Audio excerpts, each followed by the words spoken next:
nós vamos. Peraí, só um minutinho. Ó. Porque assim, a gente ficou meia hora falando e meia hora achando que eu estava sendo gravada. Eu estou com dor no pescoço agora, né? Porque eu fiquei no meio para não parecer repórter. E aí, ó, meu nariz que eu não posso virar. E outra coisa, eu fiquei de óculos para fazer jeitinho igual a vocês. Só que eu não estou enxergando vocês.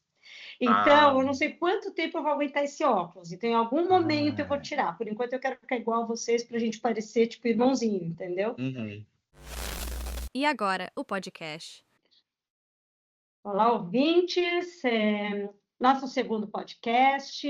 Espero que vocês tenham gostado do primeiro. Se não, pode escrever aí. Tem que escrever aí para a gente aprender o que a gente tem que melhorar. Mas, continuando aqui nas nossas filosofadas, a gente tem uma lista grande e a gente já começou a aquecer aqui num assunto. E o assunto é, nessa cultura que a gente é yes you can, você pode tudo.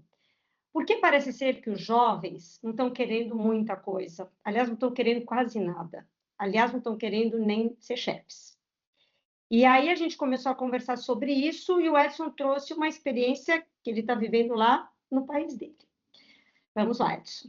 O que você está vivendo aí sobre o yes you can, não eu passo?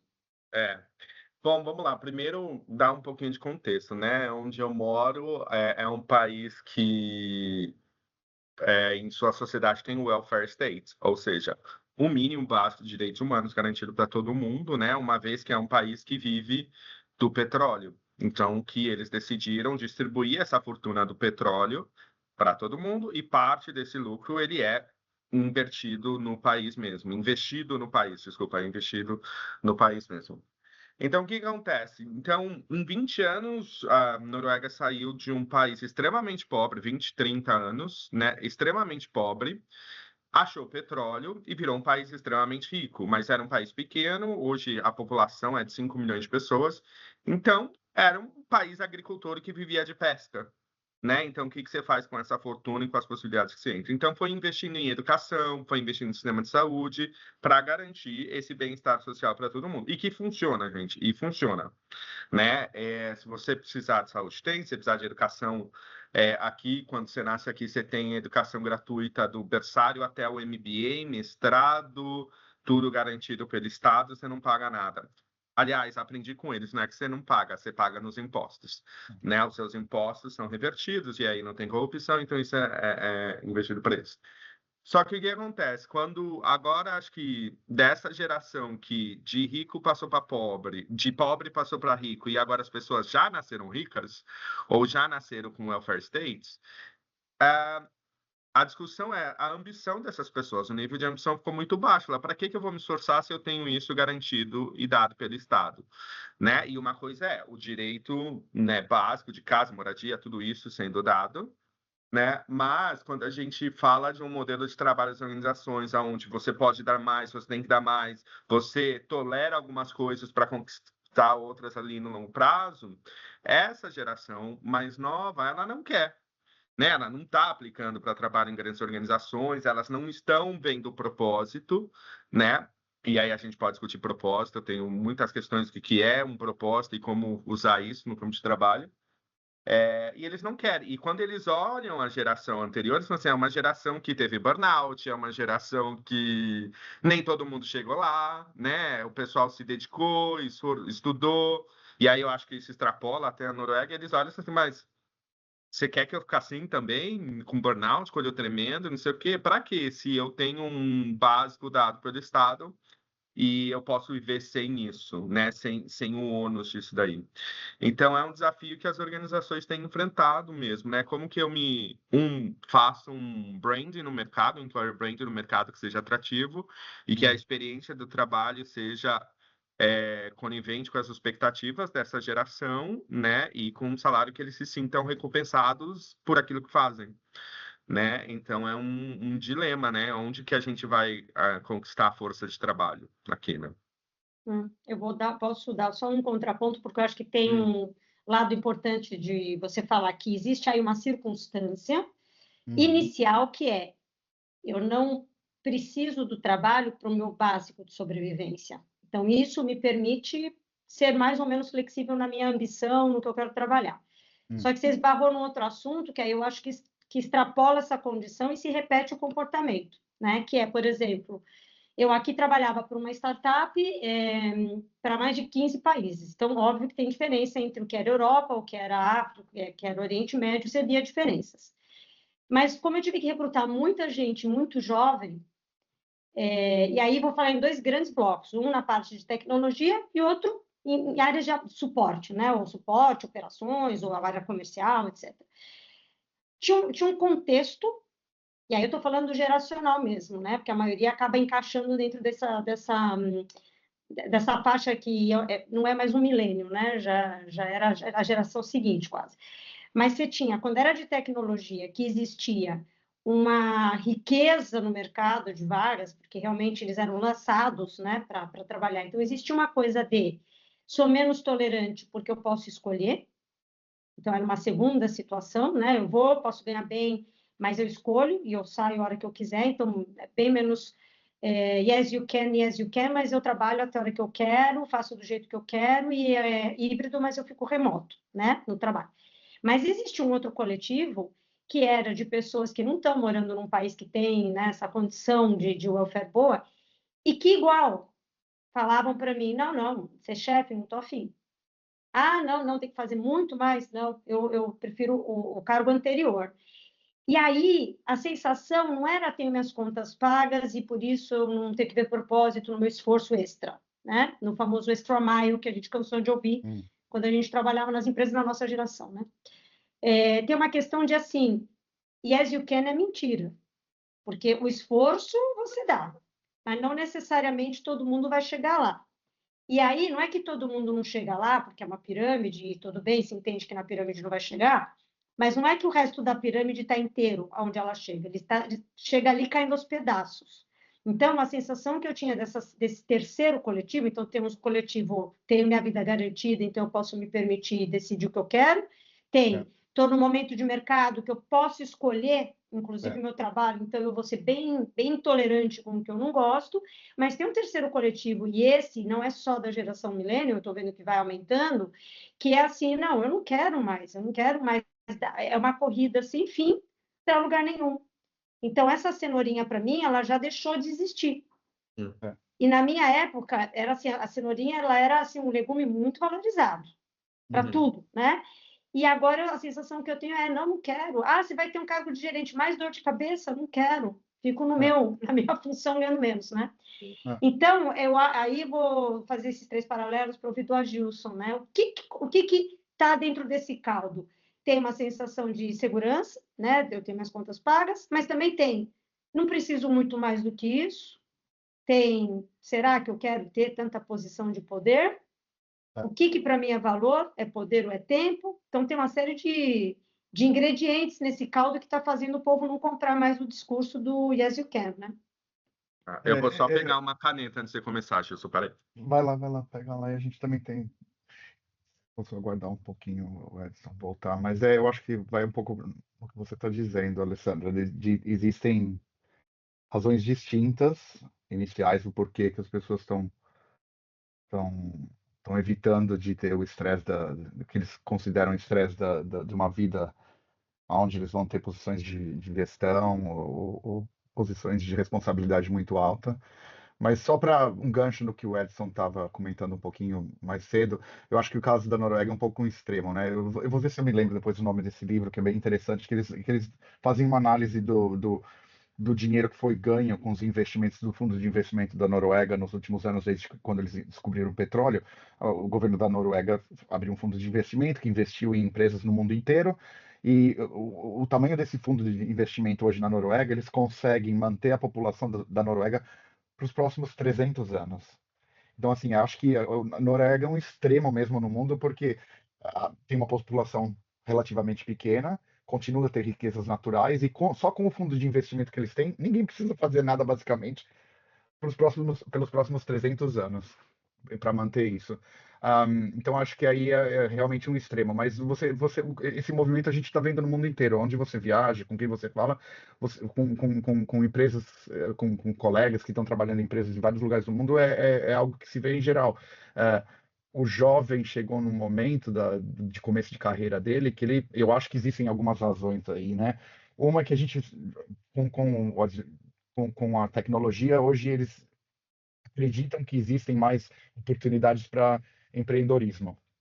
Então, hoje, eu sendo um jovem, num mundo super conectado, hyperconectado, com o mercado aberto em qualquer lugar do mundo, podendo começar do nada de casa, de um computador, eu tenho muito mais oportunidade de fazer algo que não seja algo estruturado de uma empresa, que talvez não existia antes. Então, acho que existe essa oportunidade, eles veem essa oportunidade hoje que eles não vinham.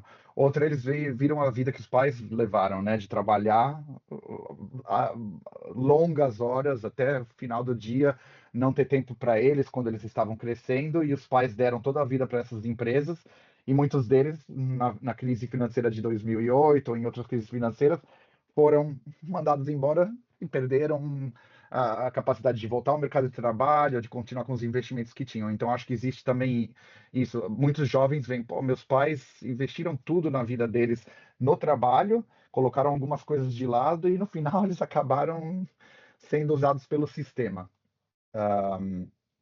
E eu acho que existe um terceiro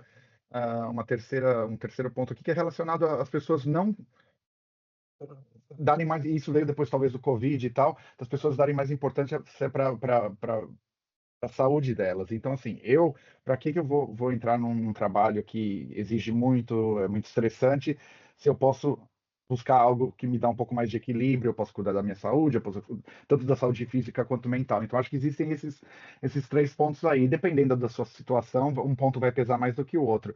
Mas quanto mais eu converso com as pessoas, eu vejo que é relacionado ao que eles viram nas gerações anteriores. O exemplo que eles viram, então eles dizem, por quê? Se eu vi esse exemplo, por que eu vou entrar nessa cilada? Tem É, uma coisa que eu já conversei com você no passado, eu vou trazer aqui, porque você É. meio que proibido para menores de 18, mas eu acho que menores de 18 estão mais para frente do que a gente em muito aspecto. Mas quando você falou Ah, que... Você lembra o assunto, né? lembro agora. Quando você falou isso, que eles descobriram que a tecnologia abre espaço para outras formas de ganhar dinheiro, porque aí a gente vai separar o É. trabalho como fonte de renda, para mim, né, Uhum. uma fonte de recursos para eu viver minha vida, ou o trabalho como realização e propósito e poder e autoafirmação, como comentou o Edson, né? Então, acho que Sim, tem dois sim, sim, sim, aspectos sim. aí. E aí, inclusive, num deles, a tecnologia atrapalha, porque a geração que está entrando hoje no mercado de trabalho, advogados que estão começando a carreira hoje, várias funções de entrada, elas já não estão mais sendo contratadas, porque está tudo Sim, sendo né, automatizado por automatizado. inteligência artificial. Então, quer dizer, depois a gente tem um outro assunto aí, que é o que acontece com a geração, sei lá, qual que é agora? É a Z, a alfa, né? A alfa depois. Mas, enfim, vou voltar lá. Quando a gente fala de trabalho como fonte de recursos, e aí, Edson, eu compartilhei com a Gilson, que eu conversei com uma pessoa faz um ano, mais um deles, e a gente estava falando sobre isso. E esta pessoa que estava morando na Ásia falou para mim que ela tinha que ela fez uma pesquisa extensa com jovens, porque a maioria dos jovens empreendiam, né, e faziam o seu trabalho remoto, meio nômade digital e tal. E ela falou, a questão é que, e a gente falou, mas é instável, tal. Ela falou, é instável, mas tem jovens lá ganhando, isso a gente falando do ano passado, tá? Ganhando seus quase 10 mil euros por mês. E eu pensando na Europa, na Espanha, para ser bem preciso, um salário de 10 mil euros por mês é o salário de um diretor aqui, né? Uhum. E eu falei, nossa, ela falou, sabe fazendo o quê? Fotinhos pro OnlyFans. uhum. E aí eu comecei a rir, embora eu entrei no OnlyFans para ver, eu acho que isso é uma lenda urbana. Depois vai virar um outro podcast, porque eu queria saber como é que se ganha dinheiro no OnlyFans. Mas o fato é, eles não veem mais o trabalho corporativo, institucional, de escadinha, né, pirâmide, Uhum. etc., como a única fonte de fazer riqueza. É.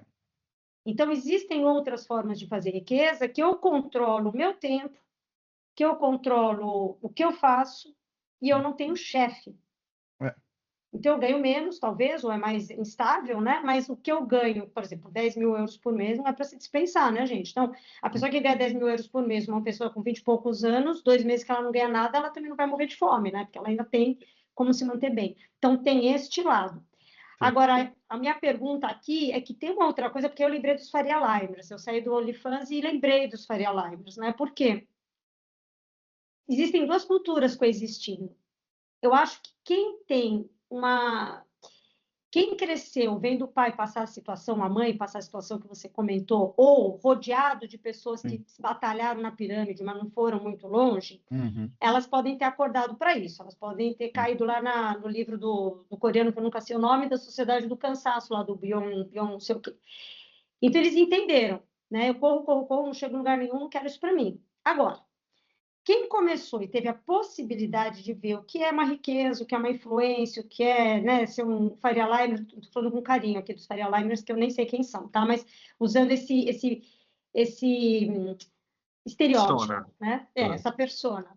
Porque também existe uma cultura do hustle, né? Que é legal se matar. Porque, por um lado, você vê seu pai se matando e você não acha legal, seu pai tendo uma burnout na crise, sei lá, de 2008. Mas tem muita gente ainda hoje, quando ela acha que ela está... Eu acho que tem um momento da pirâmide. Quando você ainda está lá na liquidação, ali embaixo, que é todo mundo, aquele baixo clero infernal, você acha que aquilo é maior que você e você resolve desistir. Mas quando você deu uma saltadinha para cima e conseguiu olhar o Olimpo um pouquinho mais para cima, aí é quase bonito falar que está se matando de trabalhar. Então, vocês não têm essa percepção que estão coexistindo duas culturas dentro do mesmo grupo, assim, não social, mas do mesmo grupo geracional? É. Vocês estão falando, e acho que sim, tem duas realidades diferentes, porque aí tem uma questão de classe social também, Uhum. né? Quem chegou lá, como chegou lá, parará, e quais carreiras a gente está falando. Mas, só para trazer um dado, além da questão do propósito que a gente falou, tem uma questão que é o faz-me rir, gente. Pirâmide de Maslow, né? Necessidade básica, recurso. A geração Z e a Alpha são as gerações que ficaram mais pobres que as Uhum, gerações anteriores, uhum, né? Por isso que tem o fenômeno, meu filho está com 30, 40 anos ainda morando não em sai de casa. casa.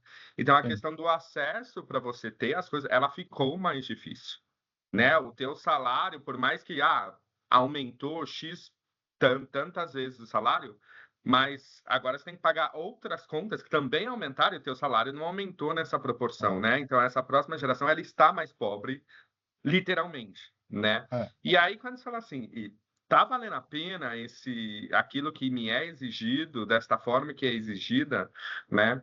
E aí foi engraçado que enquanto você estava falando, aqueles poucos que chegaram lá, o que queriam, ainda tem um mindset de fazer tudo. Eu falei, gente, isso se chama capataz no sistema da escravitude, né?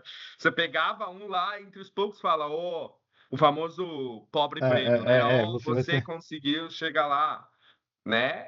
Aí, no fundo, assim, todo mundo tá ali no mesmo balaio de gato, né? Mas tem uma crença, tem uma ilusão que, consegui esse cargo X, eu consegui estar aqui, eu Hum. estou mais próximo de cima do que de baixo, em um contexto de sociedade, né? Porque se a gente vai, por exemplo, colocar a sociedade francesa aqui, eles já pensam diferente, eles se veem Uhum, mais próximo à classe trabalhadora do que a classe da elite, né? E aí tem um livro muito legal do G.C. Souza, que ele fala, que ele estudou elite do Brasil, que ele chama Elite do Atraso, né? Uhum. Em que ele defende, a gente não tem elite, a gente tem gente que ganha dinheiro e acumula dinheiro e uhum. não tem esse conhecimento em si, mas que essas coisas estão coexistindo, mas eu acho que está sendo mais de valor mesmo, que aqueles pais que trabalharam, estressaram e estão com burnout, estão tudo, o que eles passaram para esses aqui? Né? Alguns talvez venderam a força de trabalho, quanto é importante, mas alguns foram um pouquinho além, falando, isso é se você quiser fazer alguma mudança para você conseguir ser algo na vida, que foi o que meu pai falava, né, o tempo inteiro, né? Estuda, vai, se esforça, mas não esqueça da onde É. você vem. Você tocou em algo aí, só para adicionar um pouco o que você está falando, adicionando da questão de que eles veem que eles vão estar trabalhando e não vão conseguir fonte suficiente de renda para, né, para ter o que a geração anterior teve, porque eles tomam muito mais tempo para você conseguir comprar ou para ter acesso a Hum.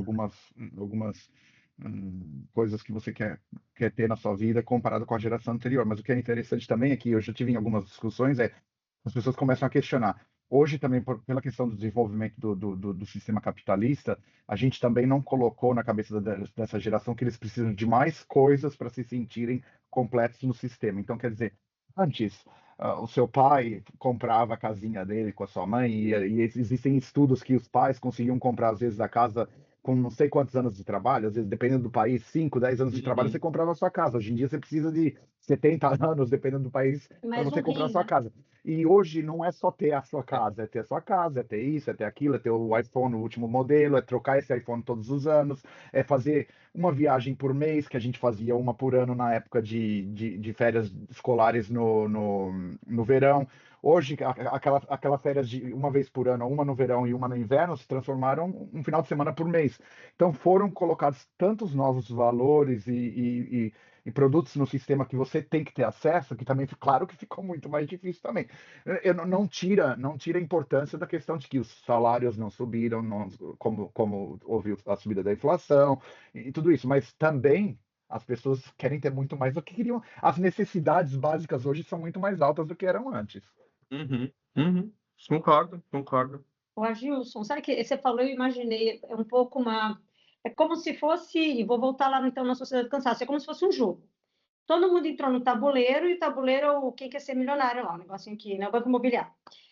Quando você começa, e é só comprar uma casinha, você vai lá, dá seu, né, você faz o seu suor para comprar a casinha. Só que a gente está vivendo um jogo que, assim, a casinha não é nada. A casinha ela vai durar um ano na sua vida, porque depois que for a casinha, é o carrinho, depois do carrinho é não sei o quê, depois não sei o quê, não sei o quê. Então, a sensação que dá para quem está nessa corrida e esses obstáculos estão sendo saltados mais rápido, seja porque tem condições, seja porque está num bom trabalho, seja pela condição que seja.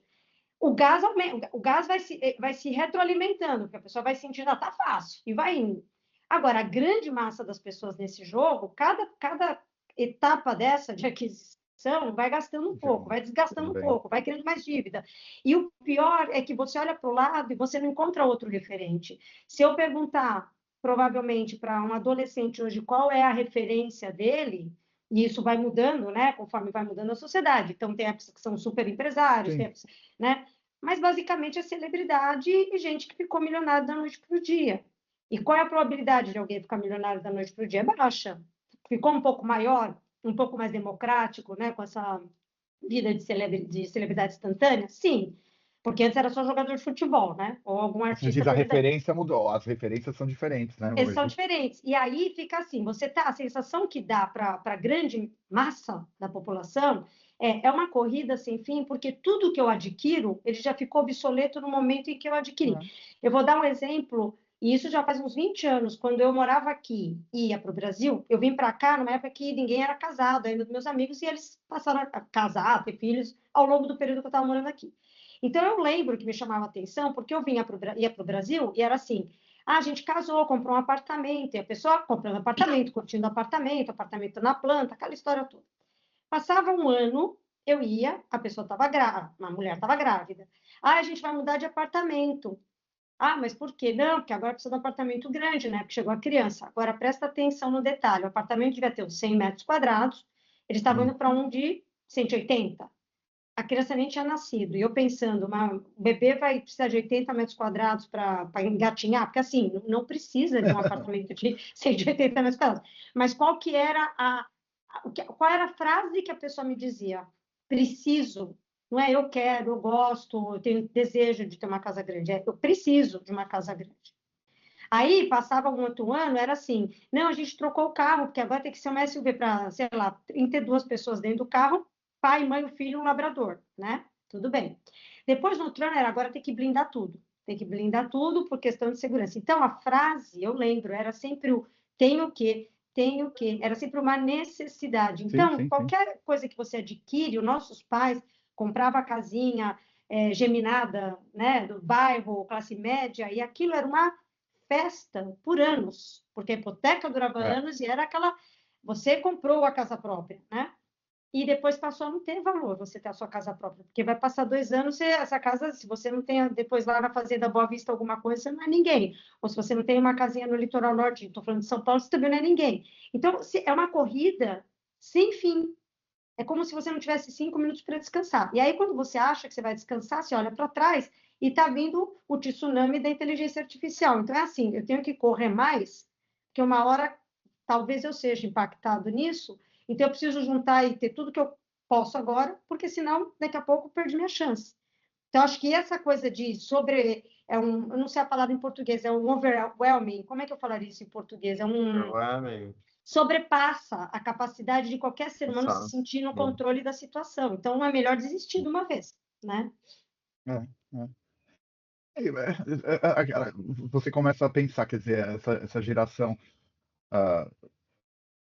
naturalmente começa a tentar sair desse sistema padrão que existiu, porque eles não acreditam que vão conseguir chegar lá, e ao mesmo tempo eles estão questionando o sistema, porque na verdade é um sistema que a gente fez parte dele, faz parte dele ainda, mas se você for pensar, é um sistema de escravidão que continua te escravizando e essa escravidão continua ficando cada vez mais difícil de você se soltar. O que você acabou de falar, que era uma casa, precisa ser uma casa maior, isso daí nada mais é do que fazer com que você fique escravizado ainda por mais tempo, porque você fala, bom, isso não é suficiente, eu tenho que fazer mais. Então, assim, é meio que incessante, né? É contínuo, é o tempo todo. Então, eu não sei se a geração parou para pensar sobre isso, falou, não quero ser, mas eu acho que existe uma naturalidade do que está sendo acontecendo. Eles estão aos poucos saindo desse sistema e falando, não quero ser parte disso. Tanto que, como sempre, existem grupos diferentes, mas existe um grande grupo hoje que não quer ter. Então, existe toda essa tendência de coworking, né, de sharing offices, de co-living, porque as pessoas falam, bom, já que eu não vou poder fazer parte do sistema comprando, então eu vou viver em comunidade, eu vou estar dividindo casa, dividindo escritório, se eu sou empreendedor, eu não preciso ter um carro, eu vou usar um sistema também de que eu vou estar compartilhando o carro. Então, assim, por que isso? Porque as pessoas, pela necessidade, começaram a sair desse sistema que estava escravizando eles de uma maneira que eles não sabiam que não iam conseguir chegar lá.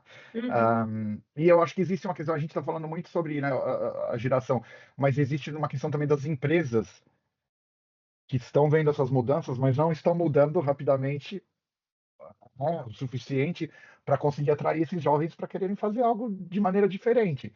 Quer dizer, a gente sabe que a juventude mudou, os valores são um pouco diferentes, que ninguém quer se matar de trabalhar e ter um problema de saúde ou um problema mental, só que as empresas continuam gerenciando e estruturando seus negócios da mesma maneira.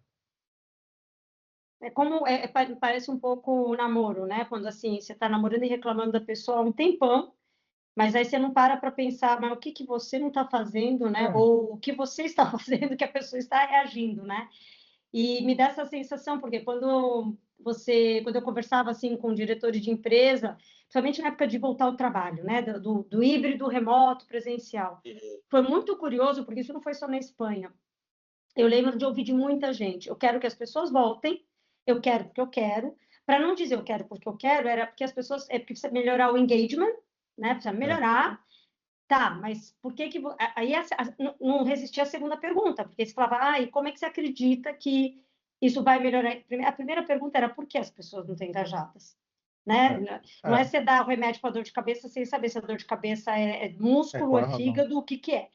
Ninguém fazia essa pergunta, era, não, precisa voltar, porque quando está todo mundo junto, todo mundo interage. Sim, aí as pessoas iam para o escritório e todo mundo fazia reunião online, trabalhando com outro país, ou seja, era todo mundo no seu computador. Então, às vezes me lembra um pouco as relações pessoais, assim. O outro mudou e você não muda, e aí você acha que a culpa é do outro, e o tempo inteiro você culpando o outro, mas você não parou para ver, tá, mas em que capítulo da história você ficou para trás? Você também não avançou, né? Porque eu acho que, quando você falou do jovem que desiste, aí a conclusão que eu chego é, ou ele desistiu porque ele viu que a cenoura, né, para chamar alguma coisa, ficou longe demais, e ele não compra mais o discursinho yes, you can, porque isso eu posso falar, minha geração comprava muito esse discurso, porque é quase um discurso de não tem cinza, ou você é winner, ou você é loser. E ser loser era quase ser leproso, né? Um século atrás. Então era assim, não dá, isso aqui não dá para ficar, eu tenho que ir para frente, então eu tenho que ir para frente, não tem outra opção.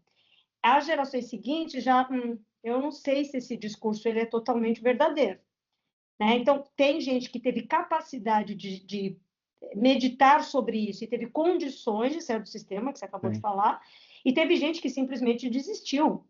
porque viu que o sistema vai massacrar a pessoa, e ela tem essa consciência de que, eu acho que a pandemia, nisso, ela teve um efeito de caixa de Pandora mesmo, porque as pessoas começaram a se ver Concordo. doentes, se ver com problemas, falaram, não quero, porque sem saúde eu não vou para lugar nenhum também. Então, eu acho assim, tem dois públicos aí, né? O que enxergou o sistema e saiu do sistema, e o que desistiu do sistema. E a minha geração, né, foi a geração que vamos fazer pelo propósito. Isso. E aí que eu falei, e hoje em dia eu falo assim, mas esse propósito não vem, na verdade, não é pelo propósito em si, ele não se paga, né? Assim, e que essa palavra ela foi usada para entubar muita coisa. Olha, a gente não vai te dar salário, não vai te dar aquilo que você quer ou que você merece, né? Então faz pelo propósito daquilo da inatingível, né? Então a relação dos acordos de trabalho não era assim, não, vamos ir no básico, que é salário, condições de trabalho, as relações de trabalho, né? Não, foi direto, jogaram tudo isso por um propósito individual, sendo que as questões tinham que ser resolvidas, não eram essas outras anteriores, né? E aí chegou, eu brinco com os meus amigos da mesma idade, trabalhando em organizações, eu falei assim, gente, chegamos ou não chegamos? Que hora que a gente vai chegar? O que é chegar lá? O que é esse avanço? E, ao mesmo tempo, eu acho que a minha geração, ela foi trazendo muita questão de sustentabilidade muito forte de meio ambiente, e depois veio diversidade ainda, assim, tanto que teve o boom de diversidade nas organizações, e aí a gente começou a ver que, na verdade, se vamos avançar para ser algo para além do ter, enquanto que tinha gente que está junto, que ainda está lutando pelo ter, porque conforme ele avança, na verdade, eu sou o primeiro da minha família, eu sou o primeiro da geração, e aí eu tenho que ajudar os meus pais a saírem do aluguel e ter uma casa, né? Então eu não vou conseguir comprar o carro XYZ quando eu cheguei a ser gerente, porque eu tenho umas continhas ali ainda para pagar da minha família, que não é só essa, né? Enquanto que a pessoa que chegou lá e que ela teve o patrocínio todo que ela precisou para chegar lá, né? Ela chega e fala, não, mas como que você não tem o carro XYZ, né? Que com esse carro, você fala, não, mas porque eu estou juntando para tirar aquelas pessoas dessas condições. A minha luta é em outro lugar, né? O meu ter, ele está em outro lugar, ele está mais coletivo. E aí, quando a gente chega a isso, o que a gente vê, né? O que a gente faz? Eu não tenho uma resposta para isso, né? Mas é uma das coisas que fica assim, tá, a gente está falando em ter, chegou lá, avançar, mas o que é esse avanço? O que é esse ter? O que eu tenho que fazer para ser ali, né? Eu me questiono bastante isso. Coisa curiosa que você falou agora, como o etéreo é mais fácil de enrolar, né? Porque assim, salário e segurança no trabalho, né, é uma coisa muito concreta. Salário, ele tem um número, um pacote, uma data quando entrega, quando cai na sua conta, né? Ou ambiente de trabalho. Agora, propósito, eu adoro lifelong learning. São coisas muito bacanas, mas são conceitos que eles não são super palpáveis, né? Porque eles não são. Né? O propósito muda, o lifelong learning muda, tudo muda. Então é fácil, porque aí você joga na conta daquilo que é muito abrangente, cada um interpreta do jeito que quer, e aí uma pessoa que seja bem manipuladora, né, ou bem estrategista, ela vai saber onde toca para cada um a palavrinha do propósito, onde toca para cada um a palavrinha do desenvolvimento. Sim. E aí, quando você, uma vez não sei se eu falei isso para vocês, eu vi um TED muito bom, por sinal, mas não vou lembrar quem era. Era uma pessoa que falava sobre mentira e manipulação. E eles entrevistaram um cara um inglês, que ninguém sabia quem era, entrevistaram por telefone, porque o cara não precisa se identificar, enfim, um monte de coisa. Ele era um desses caras golpistas muito famosos. E eu lembro que ele falava que era muito mais fácil manipular as pessoas do que as pessoas pensavam, porque bastava você saber do que elas tinham fome. Aí ele falou, é só você identificar do que a pessoa tem fome, né? E aí ele falava inglês, mas era muito cirúrgico do jeito que ele falou. E aí, quando você sabe do que a pessoa tem fome, você só dá para ela, né, que ela tem como saciar essa fome. Ela vai fazer o que você quiser.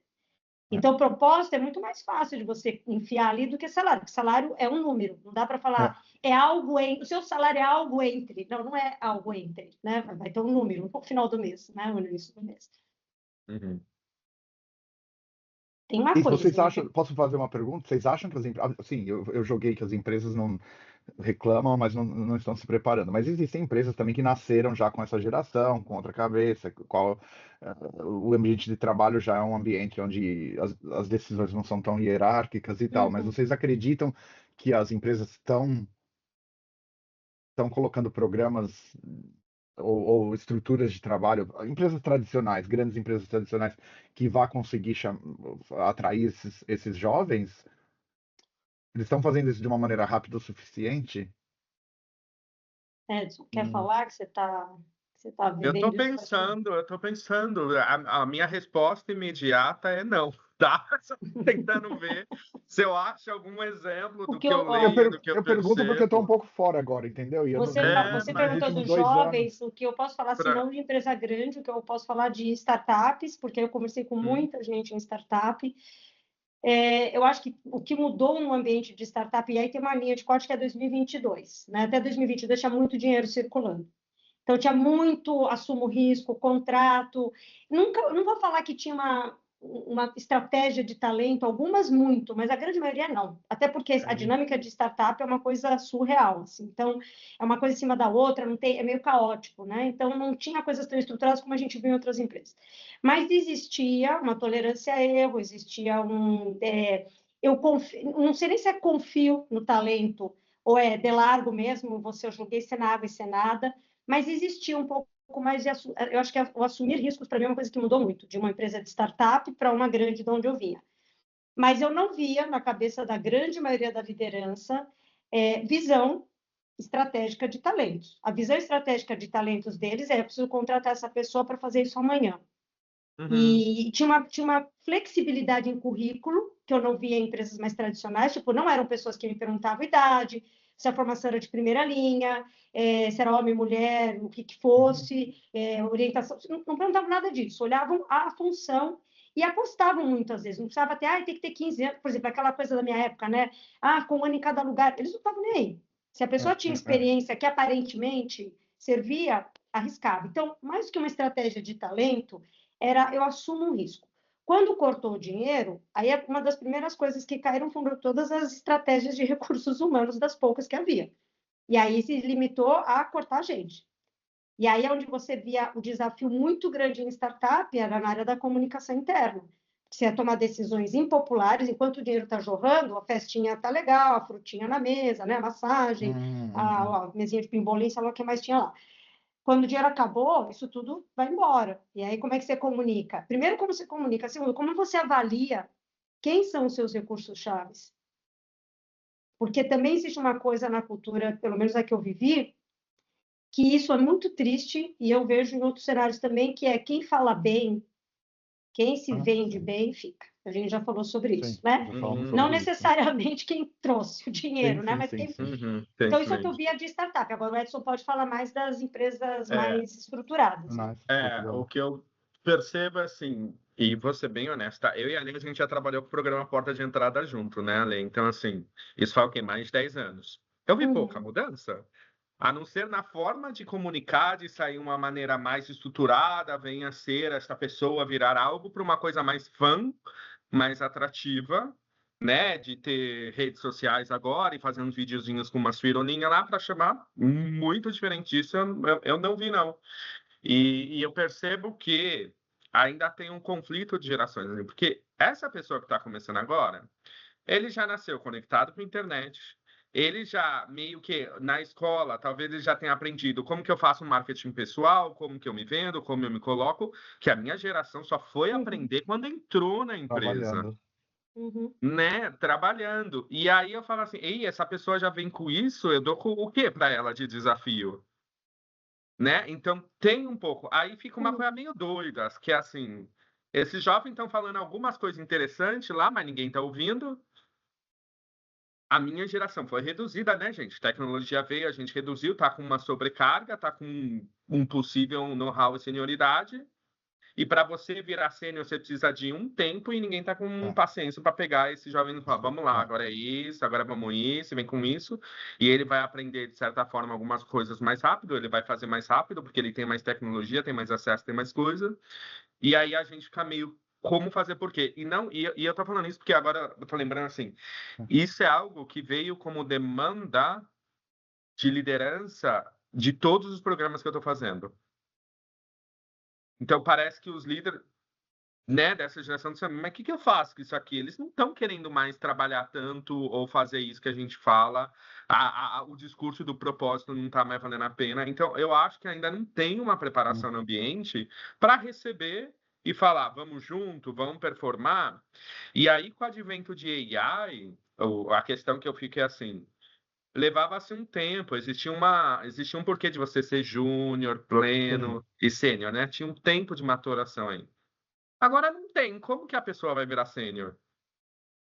Né? Se o critical thinking não está vindo, se a questão de resolver os problemas, você não está tendo experiência, não tem... Eu não tenho resposta. Eu acho que era o momento que as organizações tinham que rever modelos de trabalho, arquitetura de posições, nessas relações. Estrutura de E ser áreas. bem honesto, eu não vi nenhum movimento desse acontecendo, assim. O que eu vejo, talvez, essas grandes consultorias, né, que falam de futuro, trazerem algumas ideias do que pode ser mais uma fórmula, alguma coisa assim. Eu não vejo isso ainda acontecer. Tem uma, você me lembrou o seguinte, e aí talvez na sua própria fala você tenha a sua resposta. Existe essa questão da velocidade, porque a gente fez muito projeto grande, quando a gente trabalhou junto, e quando eu fui para outra empresa, a gente montou uma universidade corporativa do zero, então eram muitos projetos. Existia um tempo dedicado. Você não estava se sentindo ali, por mais que fosse puxado, a gente ia fazer, trabalhar muito, mas existia um tempo dedicado para aprofundar, para pesquisar, para falar com consultores, para cruzar best practices. Você tinha um tempo. Então, quando você punha um projeto em pé, por mais rápido que fosse, ele tinha alguma base, porque você tinha realmente investigado. Acho que essa é a palavra. Sim. Então, a gente, por exemplo, que era de área de talento, a gente era valorizado pelo grau do nosso conhecimento também, era a nossa capacidade de execução, mas com profundidade. Profundidade não é, embora importante, não é uma competência que todo mundo acha muito bonito falar, mas falar é mais fácil que praticar, né? Então, não é uma coisa que está valorizada. Valorizada é rapidez. Rapidez. E assim, gente, rapidez com profundidade, eu acho que nem o AI, por enquanto, né? Então, assim, aí já está a tua resposta. Por que uma empresa não se adapta? E eu vou dar um exemplo mais visível para mim. Eu sigo vários grupos de RH, né? Então, tem grupos que ficam tirando sarro de job post. Então, você olha um job description. Eles vendem como benefício uma empresa com propósito. Claro, qualquer ser humano com 2 dedos de frente vai falar propósito para quem, né? Porque não sei se o teu propósito é o meu propósito. 22 dias de férias. Aqui é por lei 22 dias de férias. Então, o que quer dizer? Que você dá a lei e isso temos, juro por Deus, gente, nós estamos em 2025. Temos frutas no escritório e fazemos pizza de quinta-feira. Pô, nem eu que sou geração X acho isso um diferencial. E aí eu fico me perguntando, ou não tiveram tempo de mudar o job description, e como é um volume, né, e a pressa, e só tem uma pessoa no time que eram 10, então o que acontece? É pressa e otimização, você tem uma pessoa que antes fazia 10 recruiters, agora é 1. Esse cara vai juntando, ou essa moça vai juntando lá a mesma descrição de sempre. Não pega ninguém mais. Manda muita gente, manda 200 pessoas mandam currículo, mas quem você quer provavelmente não está lá. E aí, gente, é meio óbvio, né? Isso era a típica coisa que vamos parar, vamos ver qual é uma proposta de valor. Quem tem tempo para ver proposta de valor? E aí eu assim, vou jogar só uma coisinha aqui, que eu acho que a palavra que me vinha era nudez. Por quê? 20 anos atrás, quando a gente falava de propósito, você tinha as melhores empresas para se trabalhar, isso no mundo inteiro, né? Você tinha as 500 melhores lá das empresas do mundo. Você tinha um cenário aparentemente que você comprava um discurso. Aí o que acontece 20 anos depois? Você tem um Glassdoor, que não adianta a empresa falar que é maravilhosa se você tem 2.000 funcionários acabando com a empresa lá. Então, e eu, honestamente, quando eu buscava trabalho, a primeira coisa que eu olhava era no Glassdoor. E eu cheguei, mesmo precisando de trabalho, recusar a vaga. Porque eu falava, para entrar lá e me queimar também não vou. Porque está lá no Glassdoor. Falam bastante de sustentabilidade, depois você descobre que existe um outro termo que chama greenwashing, que muita coisa não é exatamente aquilo. Diversidade que o Edson falou, exemplo excepcional, janeiro desse ano, quando o Trump entrou, automaticamente parecia que aquilo era uma obrigação das empresas, porque antes era um propósito, depois bastou o cara entrar no dia seguinte, quantas empresas cancelaram cancelaram. Elas podiam ser até cínicas e não dizer nada e morreu o produto. Não, mataram o produto, assim, totalmente à vontade. Então, claro, ficou difícil provar propósito, porque o famoso vestir a camisa dos anos 80, vestir a camisa de quem? É, Porque é a camisa do quê? Não é uma camisa, não é uma marca, nem você comprou um tênis, sei lá, eu quero comprar aquele tênis bem caro, Golden Goose, para dizer que eu faço parte dessa turma de milionários. Quer dizer uma coisa, né? Agora, uma marca hoje, você vai falar que propósito, que ela quer dizer? Se você pegar a é, melhor do mundo, você vai achar um podre dela lá em qualquer site desses que destapam coisinhas. Uhum. Então, né? Então fica, então volta na história da nudez. Por que eu falo da nudez? E acho que volta lá no início da privacidade. Tem muita informação, correta ou incorreta, mas todo esse barulho no entorno já faz com que propósito não seja um argumento um de venda, diferencial. É. um diferencial. O que é o diferencial? Aí o Edson fala, pô, faz 10 anos que mais ou menos a gente muda a linguagem, mas o produto é o mesmo. Se a gente parar para pensar, o ser humano é o mesmo? Uhum. Uhum. É uma pergunta, eu estou fazendo, é retórica. O ser humano é o É. mesmo de 20 anos atrás? Não, eu não acho que seja. Não Então, acho, não. e você falou uma coisa que é muito interessante, e alguém está tentando parar para pensar se o que está sendo oferecido corresponde aos valores que essa nova geração está buscando. Quer Uhum. dizer, de novo, nós vamos voltar na conversa que nós tivemos, né, no outro episódio. Existe uma dinâmica na qual, né, nós podíamos até considerar dois grupos diferentes, com maneiras diferentes de pensar. É um grupo que Sim. tradicionalmente sempre estruturou a empresa de uma maneira e vendeu valores de uma maneira. Existe um novo grupo de talentos tem valores totalmente diferentes e vê outra maneira para desenvolvimento de carreira. Mas essas duas partes estão sentando e conversando, mas discutindo da maneira que a gente, né, reconheceu que é a maneira de discutir, olha, é isso que eu preciso. Você pensou em tem tal consideração, não tem? E o que acontece daqui 5 anos, quando eu já. Então, essas conversas não estão acontecendo. Não. E Ou, sabe que. Desculpa. não, você ia comentar porque eu vou até deixar a referência aqui, tem um consultor da Coral que chama Fábio Betti, e ele tem um podcast também, vocês podem seguir lá no LinkedIn, que chama Age Free World. Era uma iniciativa que ele quis fazer justamente para fazer isso, porque ele queria falar dessa questão da idade, não só do jovem, mas também dos 50 a mais, do jovem, de todas as gerações. Quais são os preconceitos com as diferentes gerações? E eles fizeram um workshop onde eles colocavam pessoas de gerações diferentes no grupo, com desafios iguais, como é que elas se comunicavam, como é que elas colaboravam. Então, existem iniciativas assim, mas você vê, o exemplo é uma consultoria que, por propósito, porque sim, é um propósito dessa consultoria, foi fazer um trabalho ex-empresa, né, usando pessoas de empresa, para tentar fazer isso. E aí eu lembro que, assim, ele ia trazendo esses outputs e era muito curioso, porque, por um lado, tinha, assim, obviamente, se aprendia muito dessas gerações, e não vamos esquecer que a gente está falando de quem está entrando, mas nós temos uma população, 50 a mais, que provavelmente vai trabalhar até os 80 e É, que está invisível para é. muito mercado, né? Então, todos ali tinham boas trocas, mas qual que é o tema? Existe já uma série de preconceitos que a gente vai trazendo e que a gente é inconsciente, como o Edson na semana passada falou da questão lá da empatia, tudo que você veio trazer.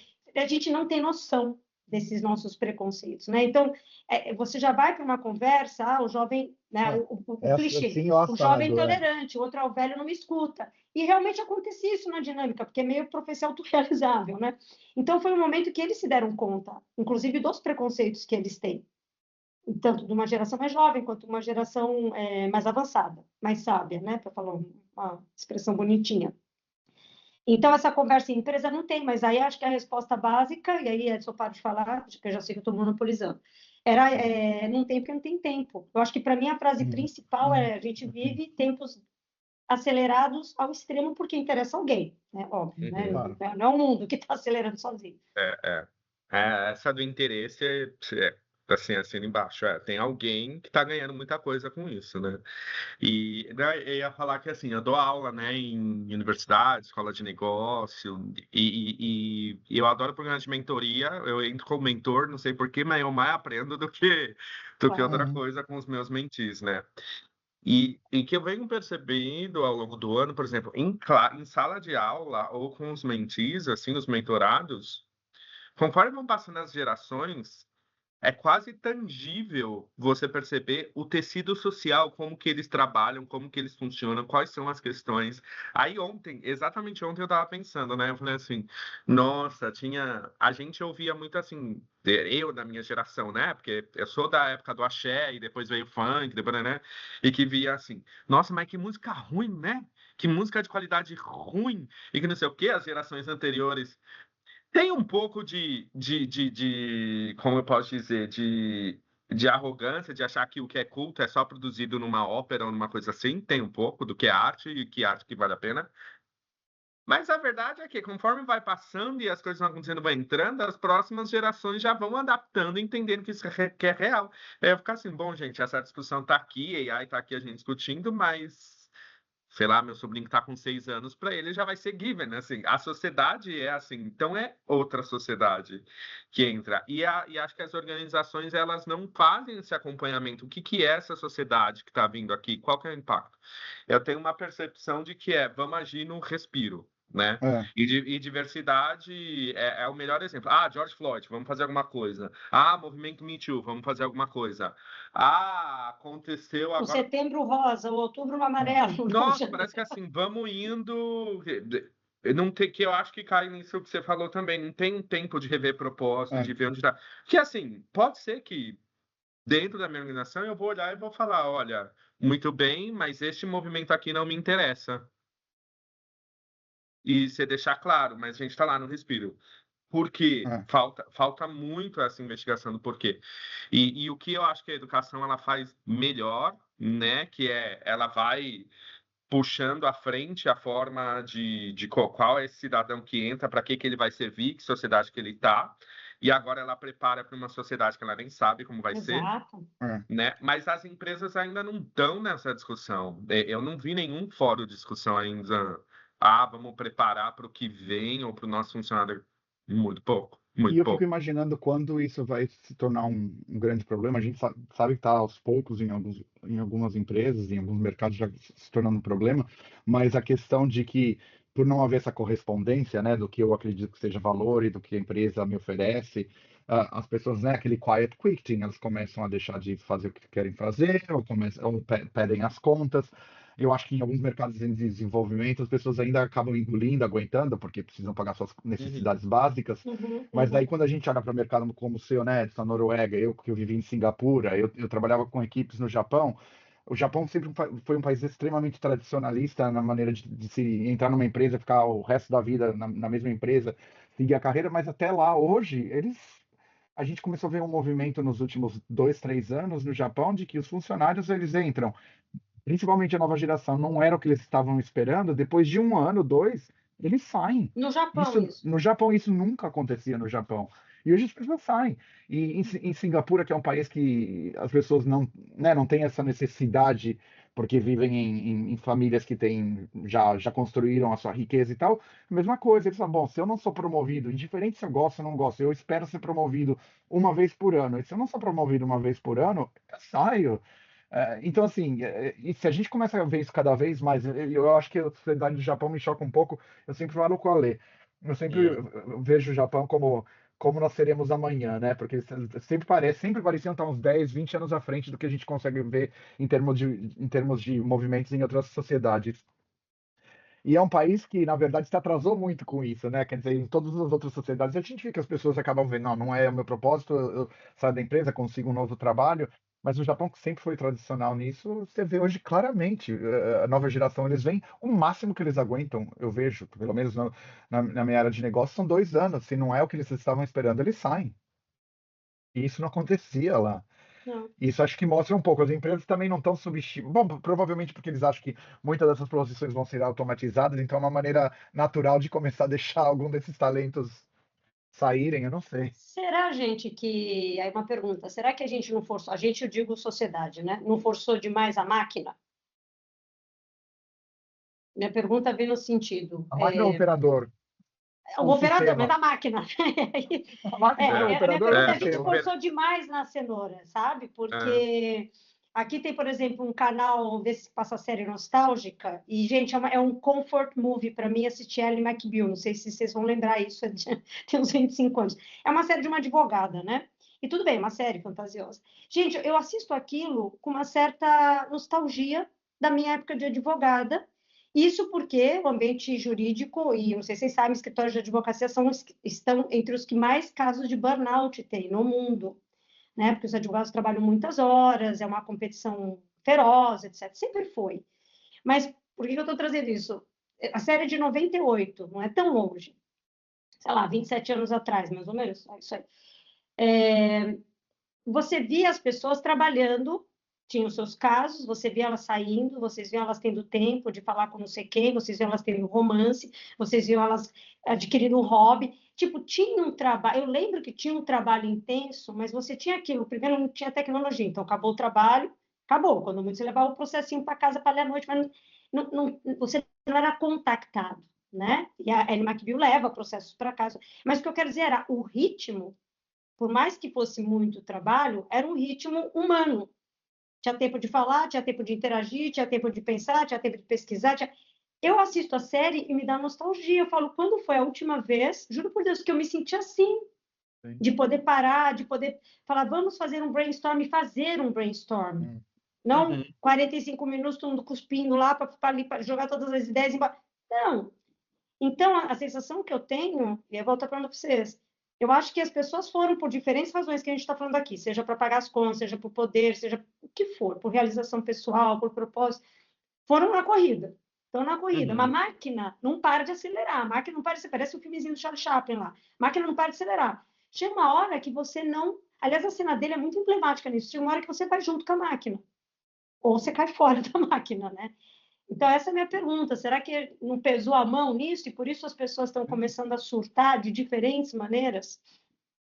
Não, eu concordo totalmente. Eu acho que vocês tocaram nesse assunto várias vezes durante o episódio de hoje, né? A questão do tempo, né? Da velocidade das coisas. E eu acho isso com certeza. Eu vou usar um exemplo bobo. Eu estava conversando com um amigo outro dia que falou: Ah, minha mãe, então, quer dizer, eu de uma geração, meu amigo de uma outra geração mais jovem, e a mãe dele de uma geração ainda mais velha do que a minha. Falando, olha, mas minha mãe toda hora fica me falando, mas você não está procurando trabalho? Que eu preciso que você devia começar a trabalhar. E ele falava, não, mas o que é oferecido para mim, eu não tenho vontade de trabalhar numa empresa dessa maneira, e com o que é exigido, e sem ter tempo pessoal para minha vida. E a mãe falava, mas na minha época eu trabalhei essas mesmas horas, criei 3 filhos e consegui construir minha.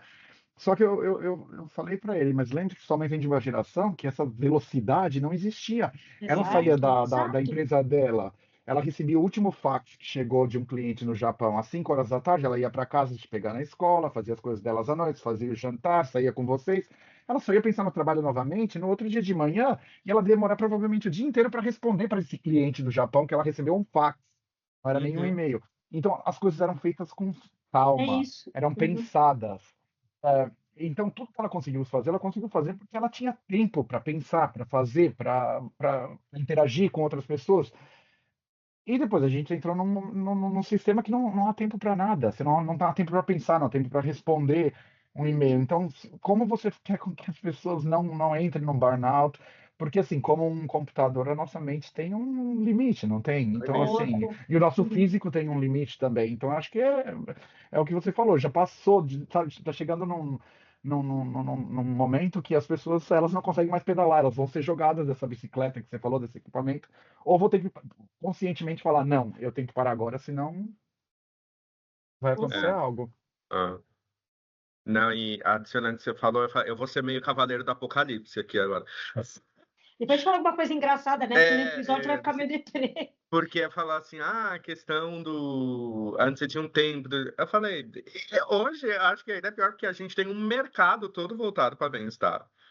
Que além da gente atuar na causa raiz, lá, não, vamos parar e ver onde que a gente melhora. Não, vamos vender um refrigerante que emagrece, uma barrinha que te não sei o quê, o número. Eu nunca vi tanta coisa que tem proteína. Se gente tudo agora tem proteína e não sei o quê. Falei, virou. Eu falei, em vez da gente parar, não, peraí, gente, o pessoal tá comendo mal, a saúde está sendo impactada, a saúde mental, aliás, saúde mental, os planos de saúde, né, criaram áreas e áreas para poder trabalhar isso, É, não sei o é, quê. é. É isso, o que a gente fez? A gente ainda abriu mais mercado em cima disso. né? Para quê? Para ter mais operadores aí caindo da bicicleta. Nossa, falando da saúde mental, eu gostei que eu vou jogar uma coisa, mas sabe que você lembrou agora da alimentação? Outra coisa que acelera e deixa a gente...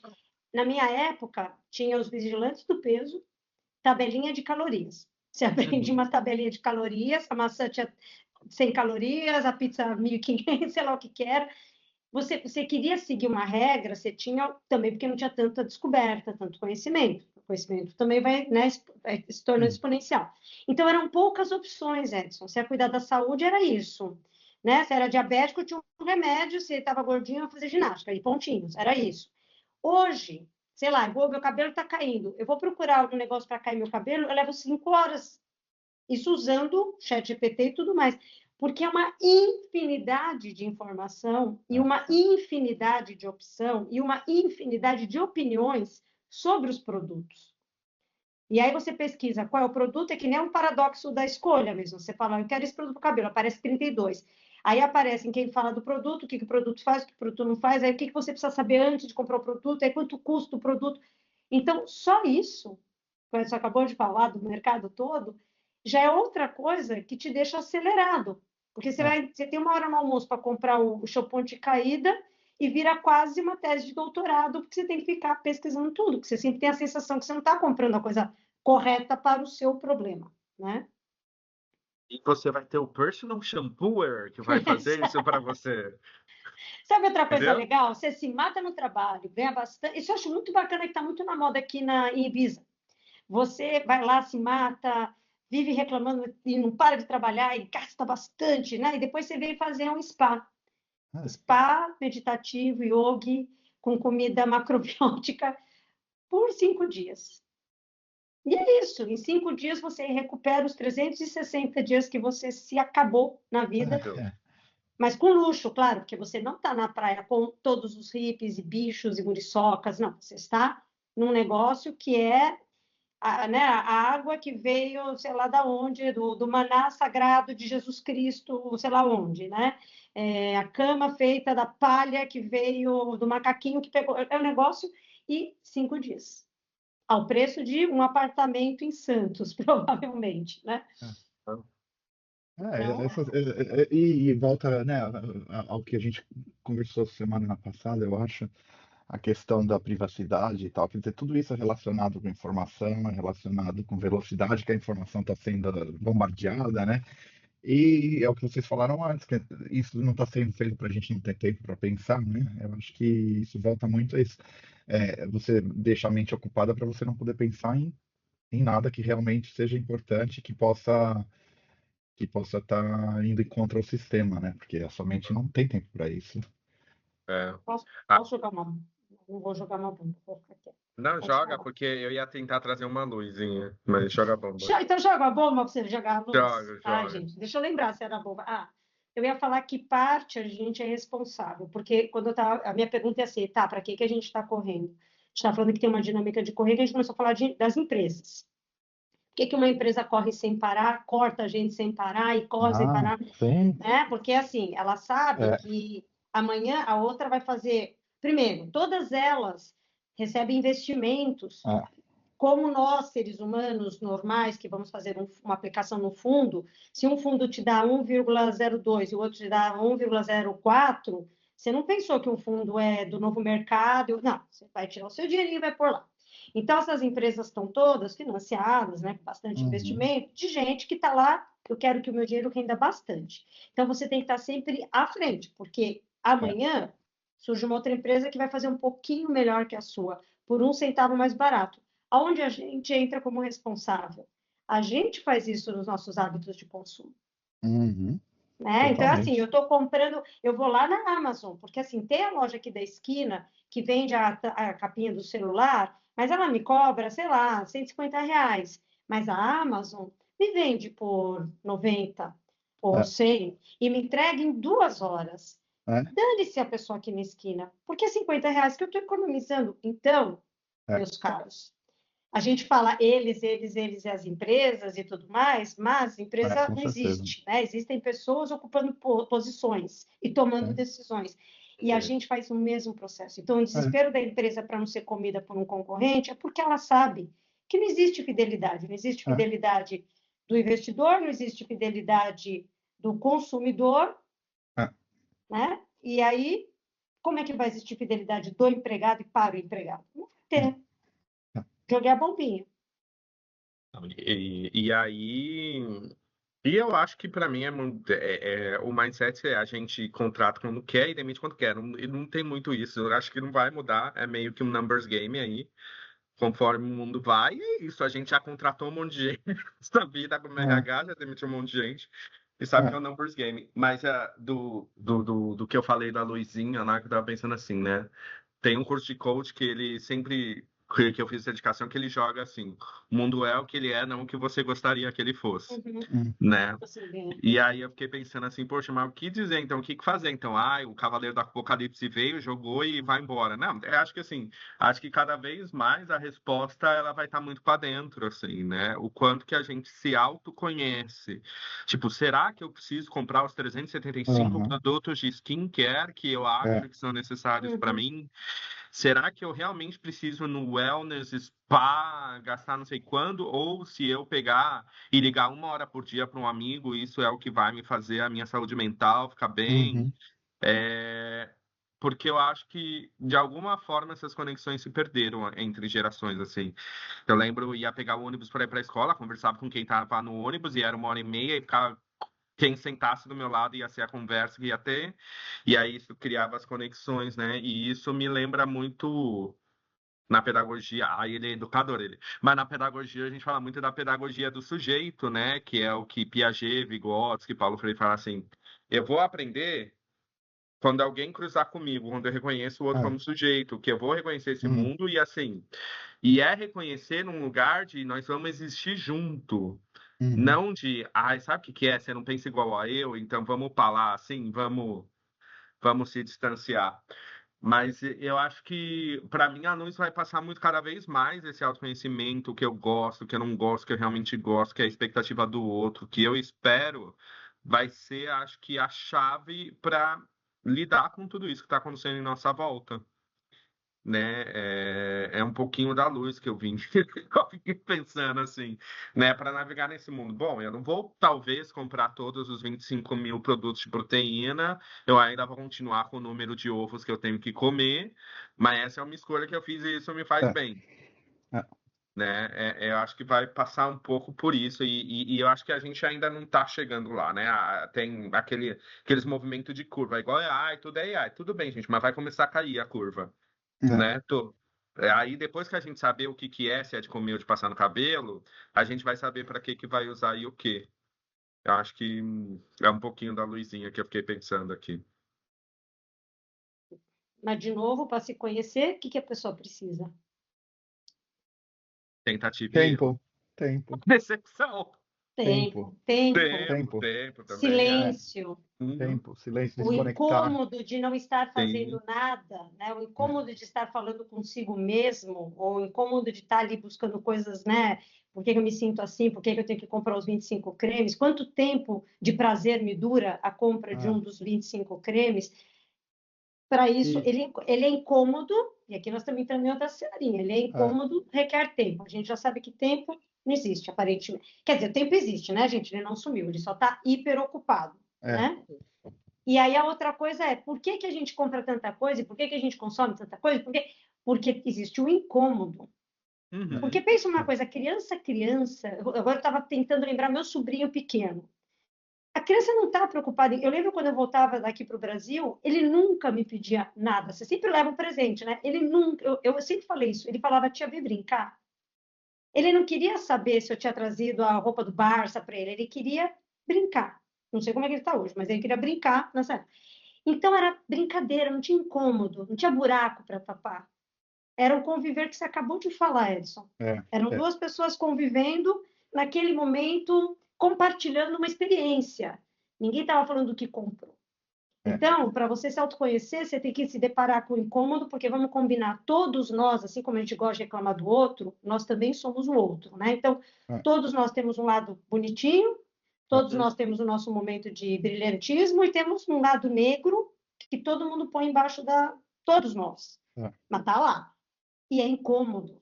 Uhum. E aí a gente entra nisso, né? A rapidez, ela tem, porque a gente falaria, então por que não para tudo, né? Por que eu não diminuo, eu na minha esfera individual, como o Edson falou, o que um pode fazer?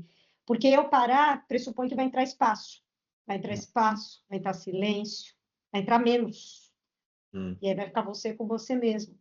E E a é gente um, está desacostumado ao incômodo. e é um exercício incrível isso. Você sabe, né, Alessandro, o que eu tenho feito nesse último ano e meio. Eu decidi parar e, eu tenho tempo para isso agora. Eu tenho tempo para pensar, eu tenho tempo para questionar, eu tenho tempo para ler, eu tenho tempo para. Então, eu acho que as pessoas têm um pouco de medo desse parar, porque é o que você falou, talvez, eu vou ter que passar tempo comigo mesmo. É Mas é isso. tempo para autoconhecimento, é tempo para reconectar com pessoas. Me fizeram essa pergunta: o que foi que você, o que você está fazendo de diferente agora, nesse um ano e meio que você parou? E a número um foi o que o Edson falou antes. Eu não tinha tempo de conversar com amigos de anos, porque eu estava tão ocupado no trabalho e não parava. E hoje eu posso marcar conversas, ou ligar espontaneamente, vamos conversar agora e ficar uma hora no telefone, que eu não fazia. Uhum. Fazia mais ou menos uns 15 anos da minha vida que eu não fazia isso. E hoje eu tenho tempo para isso. E sem ter nenhuma pressão de que, eu tenho que terminar logo essa conversa, porque.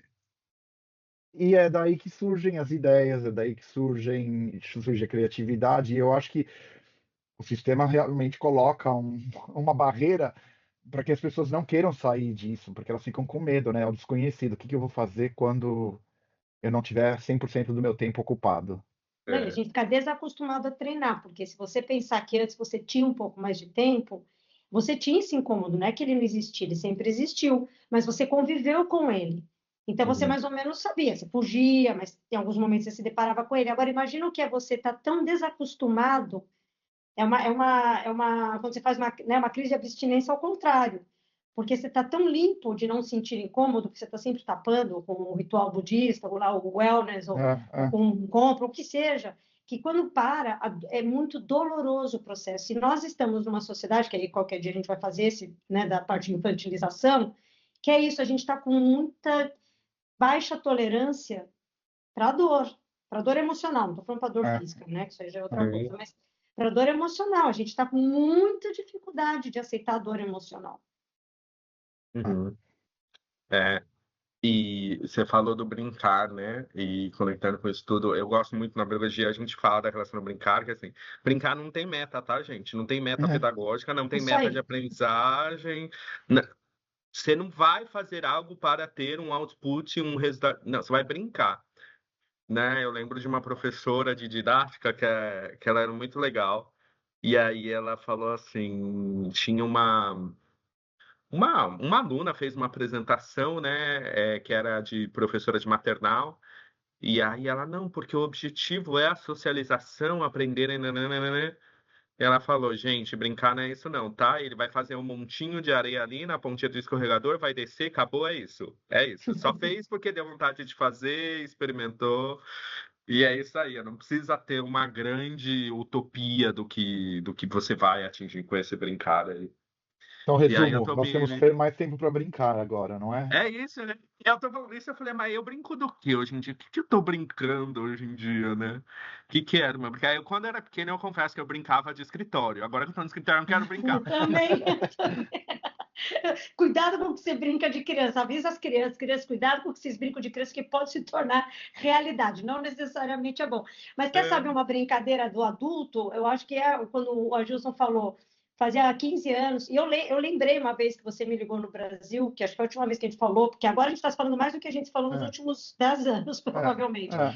E eu lembro que a gente marcou um dia que você estava morando, acho que em Hong Kong, a gente ficou uma hora e pouco, e eu lembro que eu lembro da conversa, veja só, isso eu morava no Brasil ainda, faz É. quase 10 anos.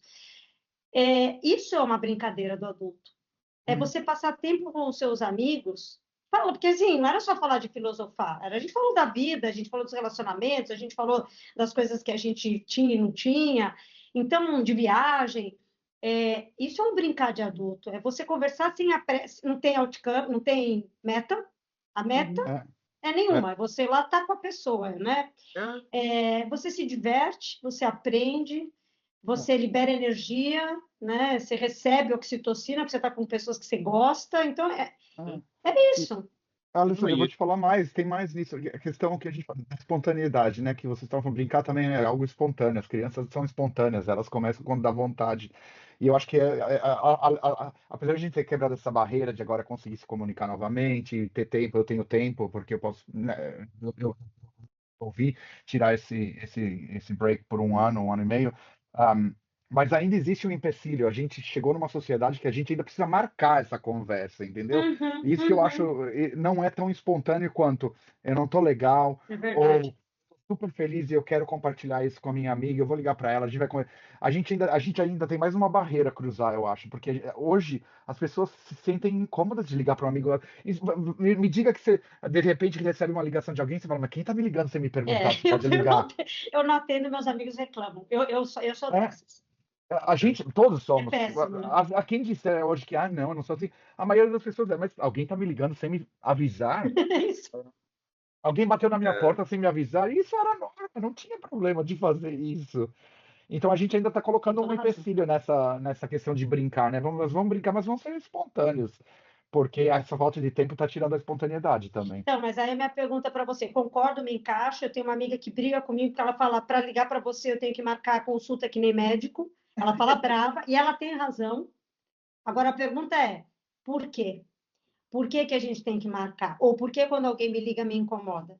Porque eu posso responder como alguém nesse aspecto fazendo tudo errado, porque embora eu tenha uma vida muito livre e montei negócio e não sei o quê, então assim, eu tenho uma agenda, eu posso trabalhar muito, mas tenho o meu tempo a hora que eu quero, se eu quero sentar agora e conversar com vocês, eu enfio uma coisa atrás da outra. Eu não fiz a lição de casa como você, que está um ano e meio realmente vivendo. Eu estou há 3 anos empreendendo e há 3 anos, se você olha a minha agenda, parece que eu tenho um chefe. É. E aí eu jogo a pergunta assim, porque eu mesma não Ah, consigo resolver isso, né? Que aí a gente, né, pode filosofar muita coisa, mas olha o que é essa dinâmica da produtividade, do utilitarismo. Tem que fazer uma coisa para algo, tem que ter um porquê, você tem que se sentir produtivo. Isso é importante, a gente tem não. Está incutido na nossa cabeça se sentir produtivo. Eu não posso falar, não, gente, eu montei um negócio, eu estou 3 anos uhum. empreendendo e eu quero passar a tarde conversando, mas eu, não, eu me sinto culpada de uhum. falar isso, porque é como se passasse o dia, o que que você produziu, dona Alessandra? É Então, veja engraçado. como a gente tem até o nosso Eu, chefe interno aí, né? né, eu tô pensando aqui, porque a gente só falou do ligar pro outro, mas existiam outras brincadeiras de adultos muito legais, tipo, você cozinhava junto. Uhum, uhum. É. Você passava um domingo, ou um churrasco, ou cozinhava junto, e tinha o processo. Ninguém tinha air fryer, né? Tinha um processo de cozinhar, você tinha um amassava, outro descascava, outro não sei o quê, e tava ali todo mundo conversando e tararã. Hoje eu tava pensando, as receitas que eu tenho são super práticas e todas elas é quase para pegar gente. É, é, é. Tem. Não tô aqui, ai, nossa, meu Deus, vem aqui, vamos cozinhar, nananana. E recentemente, né, a minha avó faleceu, eu pensei, meu Deus, e o pierogi dela? Ela Dos netos, eu fazia. sou o único que eu aprendi a fazer com ela. Claro, tem os tios, tias ainda, mas neto mesmo, eu sou o único que ficava lá na cozinha, que gostava, tarará. E o sair para jogar bola, ou jogar vôlei, brincar essas coisas que eram as É, brincadeiras hoje, eu não sei. Hoje eu acho que meio que se perdeu, virou convencional. Ou você vai para academia, né? Você não vai no campo do bairro bater uma peladinha ou jogar um vôlei, ou Exato. você tem que ir no parque super cool, né? Ou você vai no esporte na moda, no beach tennis club, que Na saiu, Faria né? Lima. Na Faria Lima. A gente meio, algumas coisas, brincadeiras de adultos acho que se perderam, é. né? Bom, algo eu digo, a próxima vez que a gente se encontrar para fazer isso cara a cara, o nosso podcast vai ser então com o Edson na Noruega e ele vai Pensei preparar nisso. pierogi, porque Eu ia eu falar, eu ia adoro falar. pierogi. Eu ia Eu, falar, agora que você eu tocou sou nessa palavra, você vai ter que preparar. Eu cozinho pierogi. Aliás, eu já prometi para vários grupos de amigos aqui e nunca fiz, tá? Então, Ah, por favor, marquem, venham e aí eu faço. vamos que eu adoro pierogi. Nossa, É, não tem Eu nada melhor. gosto. Mas você vê, a gente perdeu um pouco disso, assim. E é, volta ao que você falou, né? É a questão de tempo, eu acho. Tempo e de se achar produtivo. é, E eu dei esse feedback para a Leo, a última vez que nós nos vimos em Barcelona, eu falei, tenta dar um tempo, porque toda a questão da criatividade, imaginação vem com isso, é uma questão da gente se policiar. Eu tinha uma equipe lá em Singapura que eu, como um líder com a minha equipe, eu falava, olha, não quero gente o tempo todo no computador. Vocês têm aquela questão, voltar para o escritório para quê? Voltar para o escritório para vocês conversarem, baterem papo, descerem para tomar um café junto, porque são nessas interações que as ideias vêm, que os problemas são Uhum. resolvidos. E a gente não dá esse tempo para a mente hoje em dia. Então, tá vendo? A gente está falando, existe um tema todo que é o Yes, we can. Tem um lado, né, que já sei que não vou querer nem poder, mas eu não consigo parar né, essa fábrica do Charlie Chaplin aí que a gente falou. Tudo bem, tem um lado que você não consegue, tem um lado que você toma suas decisões, mas tem um lado interno. A gente tem esse chefe interno que obriga a gente a fazer coisa, que obriga a gente a ser produtivo nas coisas que a gente faz, né? O Edson falou, a gente vai na academia, não vai jogar pelada. Por quê? Porque na academia você tem obrigação de ficar forte, que é importante, não estou dizendo que não é. Mas por que a gente, em geral, vai à academia? Né? Porque eu preciso ganhar massa muscular, porque o osso está indo para o saco, eu preciso emagrecer.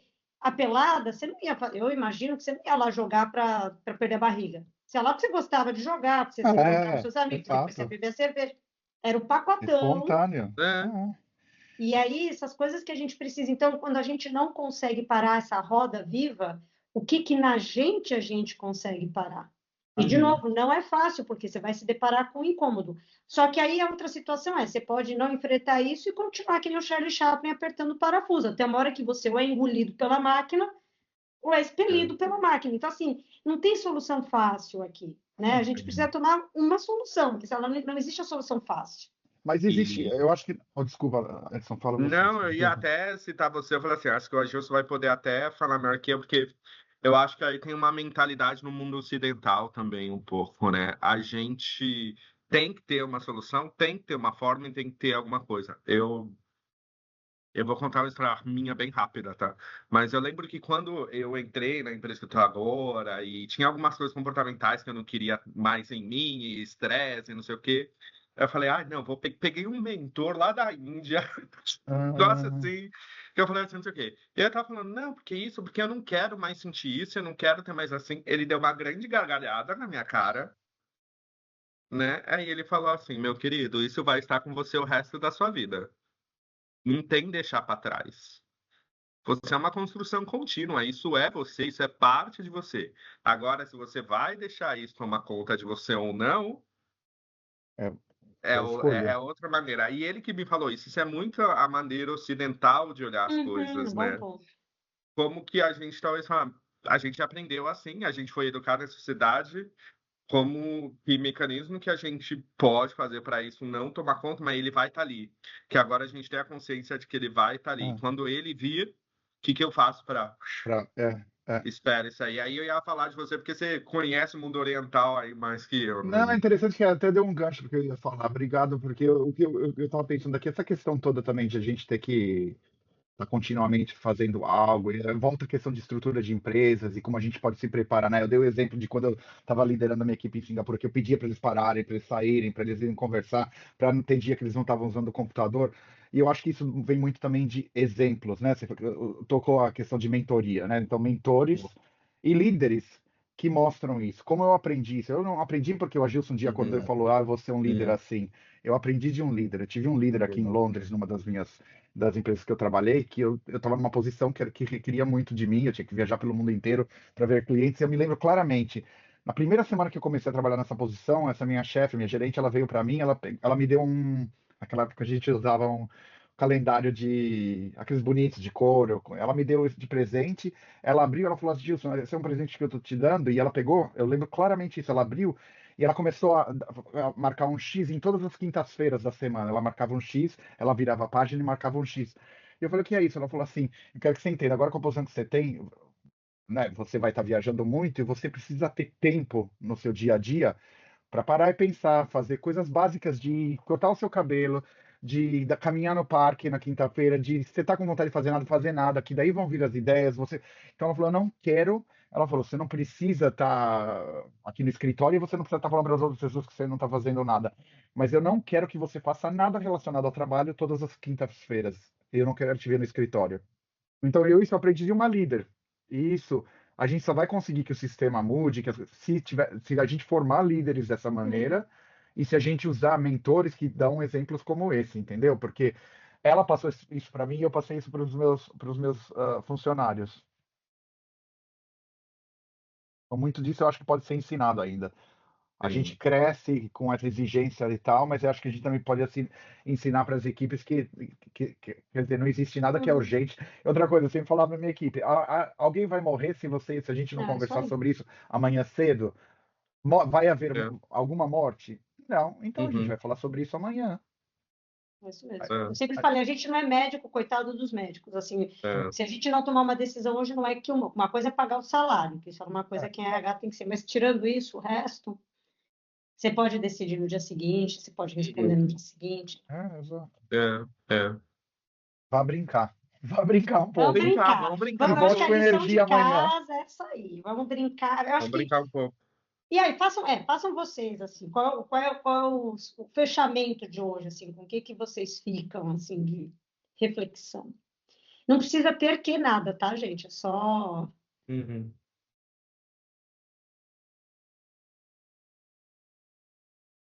É um lado positivo, Edson. Você sempre vem com a esperança.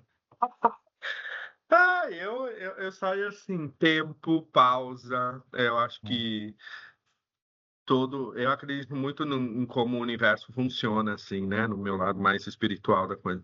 Acho que se tá correndo muito, a solução é pausa, Hum, hum. É né? simples assim, né? É E que o simples mundo assim. funcione em equilíbrio, né? Falar é fácil, né? Agora a gente praticar a pausa, são os 500, né? Mas é isso, eu acho que é isso que eu saí refletindo, assim, né? Porque eu acredito muito em questão de energia, né? E a velocidade, ela é a mesma energia. Se ela tá indo muito rápida, onde que eu preciso parar? Se ela tá muito devagar, onde que eu vou acelerar? É tipo inércia da física, né? A Hum. Lê me conhece um pouquinho mais, ela sabe que eu sou meio nerd, assim, trago assim, mas eu acho que a física falou isso pra gente, né? A força e o equilíbrio, o universo, ele sempre tá buscando equilíbrio constante, sempre. Então, se está indo por outro lado no social, talvez no indivíduo eu tenha que pausar um pouquinho e brincar mais. Acho que é isso. Para mim é claramente tempo também. A questão de. Isso é o grande aprendizado. Tem sido no último ano e meio e eu tenho isso muito claro hoje, que se permitir a ter esses tempos de pausa, se permitir a não fazer nada, se permitir a brincar quando você precisa brincar. Mas é claro que é fácil para mim dizer isso, porque eu não tenho uma responsabilidade de 9 a 5, né? Mas aí vamos pensar para os que têm a responsabilidade de 9 às 9, né? Porque 9 às 5 foi Não isso em existe. outra, em É, outra, sei lá, era, né? Eu vou ficar com o que o guru indiano falou para o Edson, porque aqui na conversa tem uma hora que ele falou, não tem que, né? E eu pensei, isso é uma coisa que a gente precisa tomar cuidado com as nossas palavras, porque eu, por exemplo, tenho parte de eu não poder parar e não me permitir parar e ter que ser útil, é porque eu tenho um excesso de tem que. E provavelmente eu não sou a única, né? Eu acho que tem muita gente que tem isso. Então, para uhum, mim, quando você falou do guru aí, do mentor, não, o guru, eu pensei, pô, faz uma lembrança para mim, não tem que nada. Essa é a primeira, né? A segunda uhum, é o que ele te falou. A gente é esse caldo de coisas boas e não tão boas que servem ou não servem em determinados momentos. Então, e nós vamos perder isso, né? É como conviver com isso. Então, é como uhum, conviver apesar de trabalhar das 9 às 9, se eu não tenho condições de fazer outra coisa. Né? Como é criar espaço para mim? Então, o que eu abro mão para criar um espaço para brincar? Né? Eu acho que eu vou resumir o que eu quero dizer. A uhum, palavra é negociar com a vida, né? Mais ou menos. uhum, É como é que eu negocio, já que eu não vou poder controlar uhum. tudo, né? E aí, só para terminar o que o Edson falou da física, porque você me lembrou uma coisa que eu não vou lembrar o termo, mas eu acho que também serve para a gente fechar aqui. A gente fala muito do mundo, mas acho que você resumiu bem quando falou, vamos, né, olhar o que a gente pode fazer, a gente, o nosso comportamento, a gente não está indo aí super bem. Qual é o princípio da física quântica? Eu não lembro qual é o nome. Daquele das bolinhas, que quando você olha para a bolinha, ela tem um comportamento diferente de quando você não está olhando para a bolinha. Vocês lembram desse? Vocês estão com cara de dois de paus, tá? Eu não sei se é o Não sei peixe. se eu Eu entendi. vou falar, olha, gente, vou falar for dummies, tá? Não me julguem, não me critiquem por isso. Estou dizendo, fazendo disclaimer, não sou física quântica, embora adoro o tema, mas não entendo nada. Então significa que eu gosto mesmo, né? Porque não dá para entender nada. O ponto é, um dos princípios da física quântica, eles fizeram um experimento, e eram uns feixes de átomos, sabe o que era? Bom, era uma coisa que, quando eles olhavam, o átomo tinha um comportamento. Quando eles faziam o experimento sem ter um observador, os átomos tinham outro comportamento. E aí, uma das teorias que eles desenvolveram é que o objeto muda o seu comportamento de acordo com o olho de quem observa. Estou trazendo isso porque tudo que a gente está falando aqui, e mais quem estiver nos ouvindo, a gente vê a realidade, cada um aqui está vendo uma realidade. Tem um caldo em comum, mas cada um está vivendo essa realidade de um jeito diferente. Então, a gente também ter essa percepção. Eu estou vendo essa realidade de acordo com o meu olho. E aí, por que eu trouxe esse gancho? Volto para o Edson. Então, a única coisa que eu posso controlar aqui vai ser meu olho, né? Porque nem o objeto eu controlo, porque quando eu olho ele muda. O que eu posso fazer dentro de mim, né? Para que o que eu olhe seja agradável aos meus olhos o maior tempo possível, considerando que eu vou ter incômodos e dores no caminho, né? Fechar, gente, vocês estão muito circunspectos. A única coisa que eu diria é, concordo, mas isso não pode criar uma inércia de que eu aceito as coisas como são, porque de maneira alguma, não, entendeu? Mas minha palavrinha foi negociar. Ou seja, meu ponto aqui é, existem coisas que eu estou percebendo, a minha visão da realidade certamente é diferente da sua e do Edson. A gente tem muita coisa que coincide, mas nós estamos vendo a realidade diferente. E cada um está reagindo de um jeito. Você e eu temos uma mesma circunstância que a gente não precisa trabalhar das 9 às 5, só que você está vivendo de um jeito e eu de outro. Então, qual que é a diferença aqui, se a circunstância é a mesma? Porque você, dentro de você, tem uma série de experiências, de vivências, de crenças, de tolerância à dor ou à não dor, que te permitem fazer um momento de repouso sem culpa. Por que a Alessandra não? Entendeu? Então, existem coisas que cada um leva dentro. E aí, recapitulando o que o Edson falou, é o seu kitzinho, é o seu pacotinho, que eu falo para as minhas sobrinhas. Não esconda, não tenha vergonha do seu lado negro, porque ele é o que faz você ser o que você é o pacotinho. A gente chama a pessoa no pacotinho, né? No bom e no ruim. Mas como é que com o que a gente tem dentro, a gente negocia com o que está fora. Certo? Muito bem. Muito bem, gente. A gente tem algum spoiler qual será o próximo assunto ou ninguém precisa saber do próximo assunto? Eu pensei isso de não, temos a ordem aí. Temos a ordem. Fala qual que é a ordem para a gente, porque eu tenho um aí para falar. A IA economiza tempo, e o que você faz com o tempo. Esse é um bom tema mesmo, porque, né? Esse não. Tempo. Relacionado ao tempo, é bem legal, então. Vamos falar do nosso amigo tempo. Agora...